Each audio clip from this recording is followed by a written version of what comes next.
Good afternoon, guys. Just wanted to make a video today to kind of update where I'm at with the body mods and stuff. Um, First off, last time I made a video, I just got done my back. I think it was healed fully, and I showed that off for Joey's bothers me.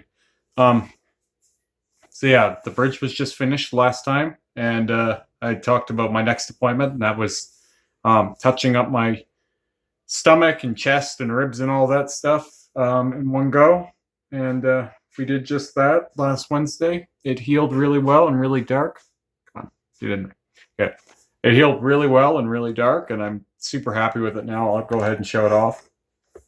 So, gone are the weird lines that didn't work. We cut in on the teeth so that there's none of that weird pink that used to exist there. We did the belly button again.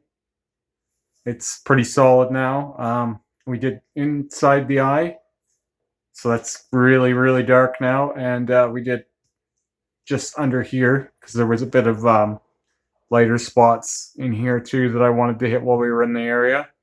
So yeah, it was a good day. We got all of it done, and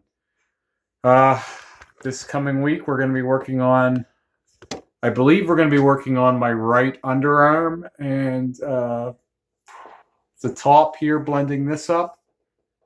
Because when you cover, as I've said before, when you cover old tattoo, that when the rest of your arm has already been blacked out, you kind of have to match up the blacks. And most of my arm had been blacked out 3 or 4 times. So obviously one time over isn't going to be as dark, or even 2 times over. So you have to be really patient if you're going to be adding to your blackouts as you go. So that's this week. That's going to be this arm. Probably going to do all parts of it. Just give it a quick brush up, make it super dark. And then the next week we got a blend in spawn, and I might get rid of this moon next week. That's kind of, I'm not sure about the moon yet. I think it'll be right up to the last moment. I'll be wondering about whether I want to get rid of it or not. Yeah, so that'll be next week. And then the following week, I believe I'm getting parts of my butt, my bum tattooed. I believe that's the plan. Anyway, I think that's where we're going. The last parts of it that actually aren't tattooed, most of it is, but we're just going to kind of carry the back theme down farther. It's the sensible way to handle it. From there, it'll basically connect to the backs of my legs and the fronts of my legs, which are already pretty well tattooed fully. So that'll be a nice kind of way to tie things up and kind of finish the back piece up for good, just so that it kind of comes down a bit farther and builds onto the legs. It kind of connects your torso to your legs that way, from an aesthetic sense.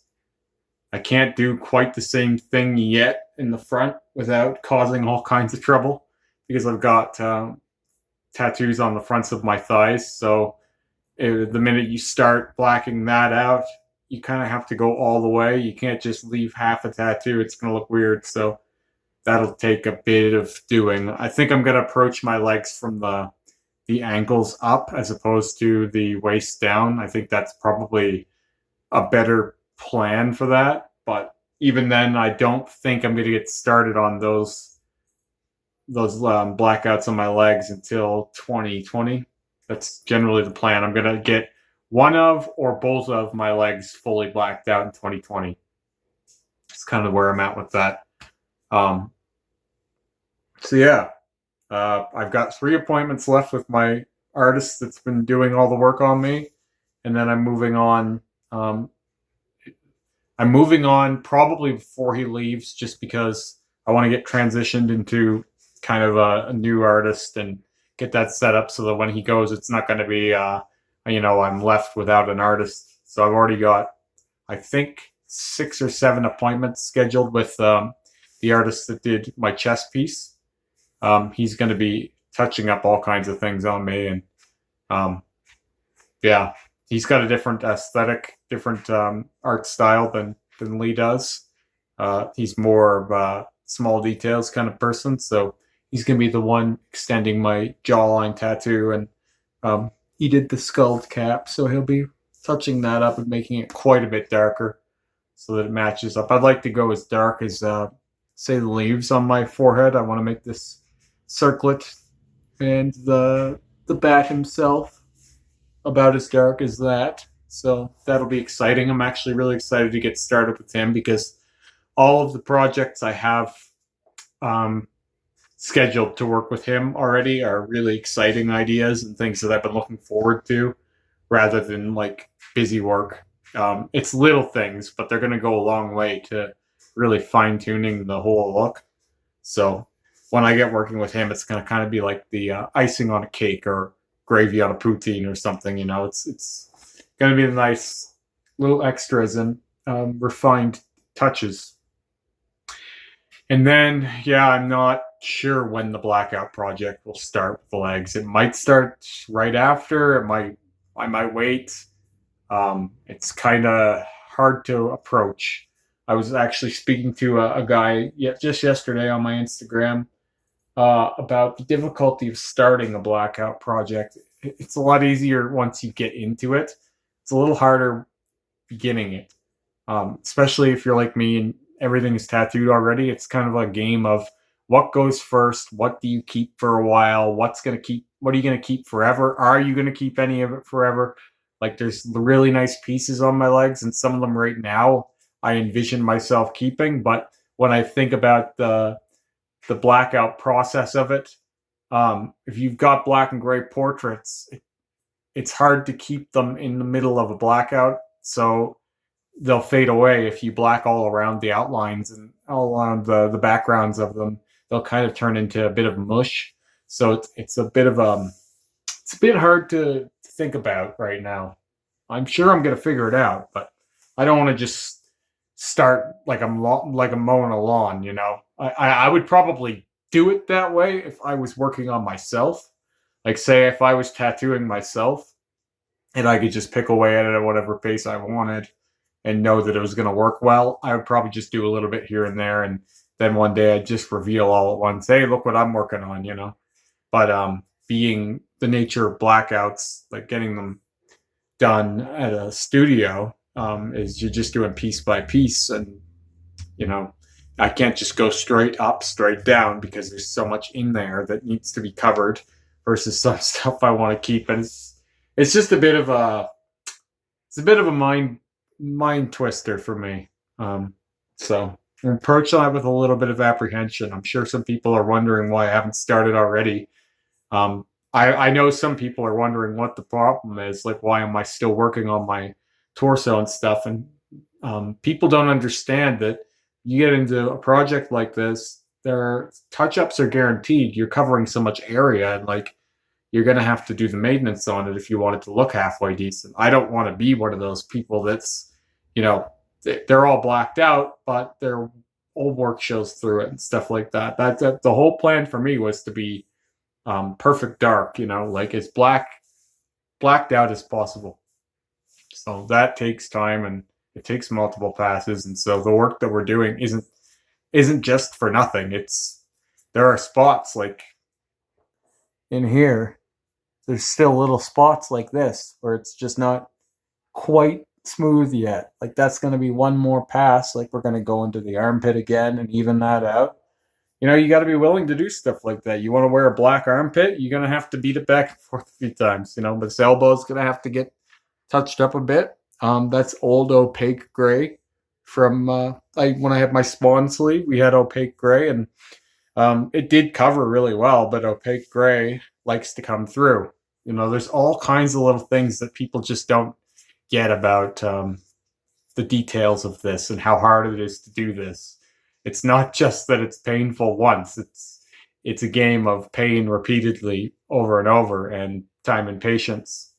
But I'll have it all figured out by the time I'm done, whenever the hell that is. I'm not really worried about getting finished either. Like I'm kind of I still enjoy it all. It's not a labor for me, as crazy as that is to say. So yeah, that's the tattoos end of things. I do have a date coming up in the shop again this Thursday. I'm going to be at Rocky Mountain Tattoo all day. So that'll be fun. It's good to have a little more time than I usually get because I usually go just for afternoons after work. But I'll get a full day on Thursday, and that'll be really good to get that retention started, because a lot of times when you're learning something sporadically, you only retain so much of it, and then it's almost like you're relearning it every time in a way until it becomes second nature. For me, anyway. I know there's some people out there that only need to see and only need to do something once, and then they've got it. I'm not gifted that way. On my piercings, I've been rambling and excited about getting my conches done, and I sat down and got them done last Wednesday, right after my time at the shop last Wednesday, and so I'd say about 4 or 5 hours after I had my stomach and ribs and stuff tattooed, I got my conches done, and they're feeling perfectly fine. Yeah, they don't even look like they were just pierced, but they were. They're doing pretty good in there, and already excited about the prospect of stretching them. If I have a goal size with them, which is I'm hesitant to give one, but I do like the idea of having 5/8 or a 16 millimeter conches. I feel like that'd be fun, be substantial, but not big enough to distort the dimensions of my ear. It would just be big enough that there'd be a big solid black piece in my ears, and I think that would be a nice compliment. People ask me quite often if I'm going to tattoo my ears black, and the right off the top of the head answer is probably never, because for me, my ears are just going to be for piercings. Some of the skin is pretty thin in my ears. Some of the piercings in my ears are really, really nice and thick, but some of the other ones are a little thinner, and it just seems to me like it might not be the best idea to push that.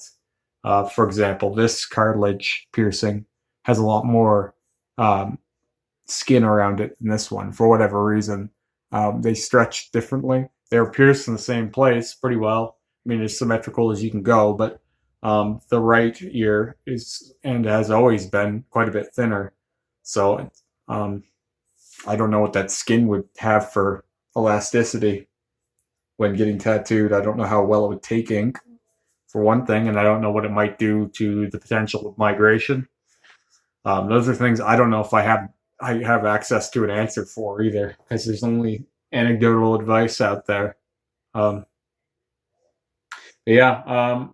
Also had talked about, I had decided to go ahead and order some bigger Labrets. My Labret's 20 millimeters, and I was going on about wanting to potentially increase to 21, 22 millimeters, and then finally I ordered from Stone Wolf, who's been making my Labrets, whatever, for the last little while. We've got probably a 45 long email chain where I kind of discuss about making little modifications to make them a little more comfortable for my lip as I increase in sizes, and we've got it pretty well down. I'm just going to have the T-backs tip back a 1/4 millimeter, and then for the size up after that, they're going to go back a 1/2 millimeter more.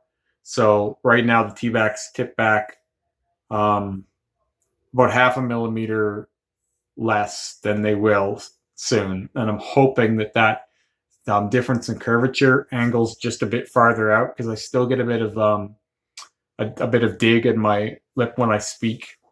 Sometimes when I sleep, my lip will kind of rest, and I'll wake up and my lip will be a little bit sore from the T-backs digging in on the inside. It's really hard to explain unless you've had a big Labret, but I'm hoping that the added curvature length will kind of fix that.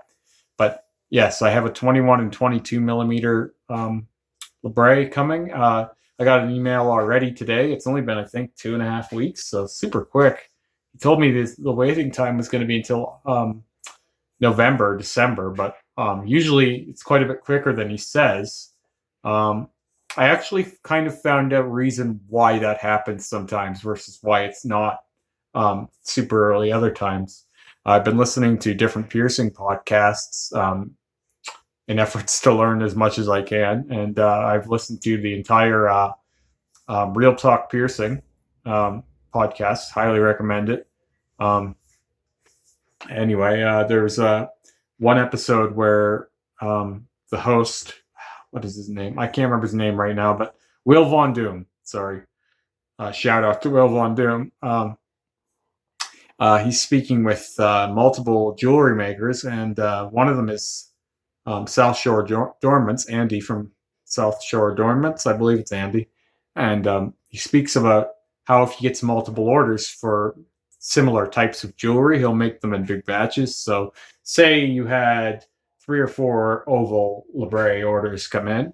Well, he'll probably take a day and make oval Labrets. So your order might get there a little quicker, get shipped a little quicker, versus if he had just the one, it might come at the end of things, or it might get piled into a bunch of different assorted things. But they tend to group together different types of jewelry that they're making just so that it's a little more efficient. And you kind of, I like to think it's like for the same reason that, say you have a wallet full of cash or whatever, you put your 20s together, 5s together, right? Or like my jewelry cabinet at home, I've got everything grouped by size and length and stuff like that. Like it just kind of helps create a little bit of organization to your workload, I think. So yeah, it was actually pretty interesting to learn, because I was always like, why is it sometimes it comes quicker than other times, or not comes quicker, that's mail related, but sometimes it seems like my jewelry gets made earlier than other times, and turns out there is a reason. So I don't know if that's interesting to anyone but me, but there it is. Yeah, I've been listening to Real Talk Piercing, which is a great podcast for jewelry and piercing techniques and kind of discussion. And then I've caught up on that one, so now I've started listening to another one called The Piercing Wizard. Ryan Oulet does that one. It's another really good piercing podcast. They're both APP certified piercers that do these podcasts, so it's been pretty interesting. Learning lots always. So anyway, yeah, this went on a bit longer than I had planned as usual, so I'm gonna wrap it up. But yeah, I'll be doing another video probably next week, I hope, if I get some time. It's always hard to find the time to do this, honestly. But yeah, I'll be just talking about where I'm at with my touch-ups and anything new that comes up along the way. So if you've enjoyed this video or any of my other videos, be sure to share them with your friends and follow me at Instagram, or follow me on Instagram at ephemeraremy. And have a good day.